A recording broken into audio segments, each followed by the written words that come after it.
Hello, dear student. Myself Deepak Pandey, and today we are going to discuss about the topic evaluation of limit based on standard formula. Evaluation of limit using standard formula, and the formula is limit x tends to a x to the power n minus a to the power n upon x minus a, that is equal to n into a to the power n minus 1. ठीक है, तो ये हमारा formula जो दिख रहा है यही हमारा स्टैंडर्ड फार्मूला है। एंड तो पहले हम ये देखेंगे कि ये जो फार्मूला है किस टाइप के क्वेश्चन में हम यूज करते हैं इस फार्मूले का, और जब हमारा क्वेश्चन किस तरीके का दिखेगा तो हम इस फार्मूले का यूज कर पाएंगे। ठीक है, तो so before applying the above formula, the care should be taken that in denominator the factor should always be x minus a, and the power of x and a both should be same, and the limit always be x tends to a। ये तीन चीजें हमें बहुत जरूरी है ना। क्या क्या होना चाहिए क्वेश्चन में? सबसे पहला पॉइंट तो हमने क्या बोला आपको कि जो डिनोमिनेटर है, इन डिनोमिनेटर, पहला point, in denominator the factor should B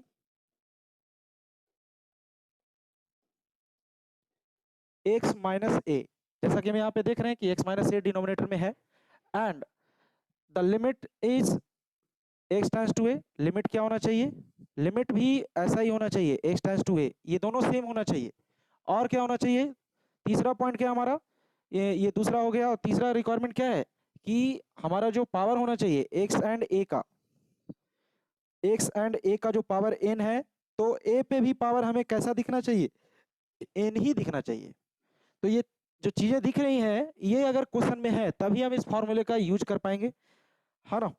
तो ये हमारा हो गया।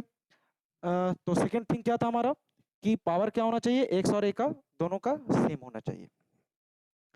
तो ये तो हमने ये भी ये सीखा कि इस फॉर्मूले का यूज हम किस टाइप के क्वेश्चन में करेंगे और कब करेंगे, ये हमने अभी देखा। अब हम ये भी देखेंगे कि ये जो फॉर्मूले का रिजल्ट है n into A to the power n minus 1, वो कहाँ से आया। तो ये जो फॉर्मूले का जो हमें रिजल्ट मिला n into A to the power n minus 1, वो रिजल्ट जो है बेसिकली यहाँ से आता है। तो उसके लिए तो हमें प्रूफ देखना ही होगा।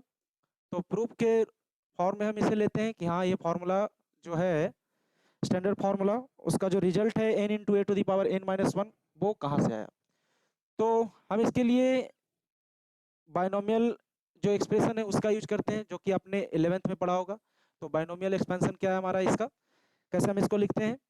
एन सी 0 से स्टार्ट होता है, फिर इधर जो है हमारा 1, उस पर हमारा क्या आएगा n इंटू एक्स पे पावर क्या हो जाएगा हमारा n नहीं, एक्स पे पावर हमारा क्या होगा 0 हो जाएगा हमारा एक्स पे पावर।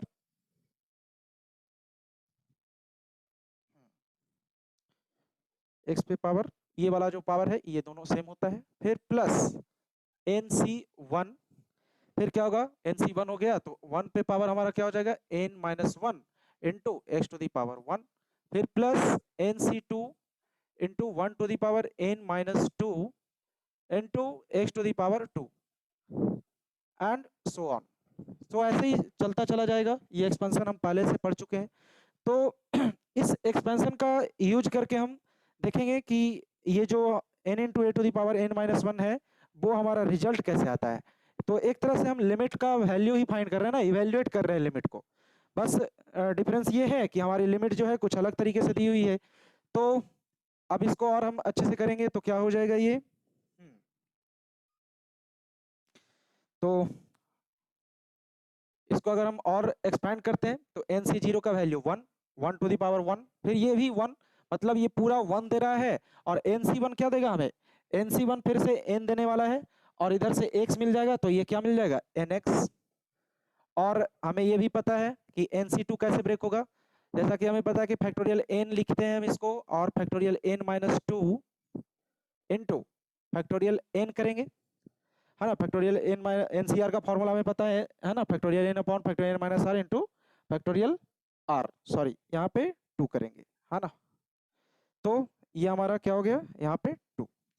अब फिर क्या हो जाएगा इनटू, हमने यहाँ पे क्या लिखा एक्स स्क्वायर लिखा, फिर ऐसे ही वो चलता चला जाएगा। तो ये हमारा 1 plus X to the power n का फॉर्मूला है। और हम इसको अगर अच्छे से करते हैं एक्सपैंड तो 1 प्लस एन एक्स में ये कन्वर्ट हो जाएगा and factorial N will become n into n minus 1 into factorial n minus 2 upon factorial n minus 2 into factorial 2 और ये factorial n minus 2 से factorial n minus 2 कैंसिल और ये एक्स स्क्वायर हमें मिला और फिर से ये चलता चला गया और यहाँ से हम इसको अगर एक्सपेंड करते हैं अच्छे से कि इसको कैलकुलेट किए तो हम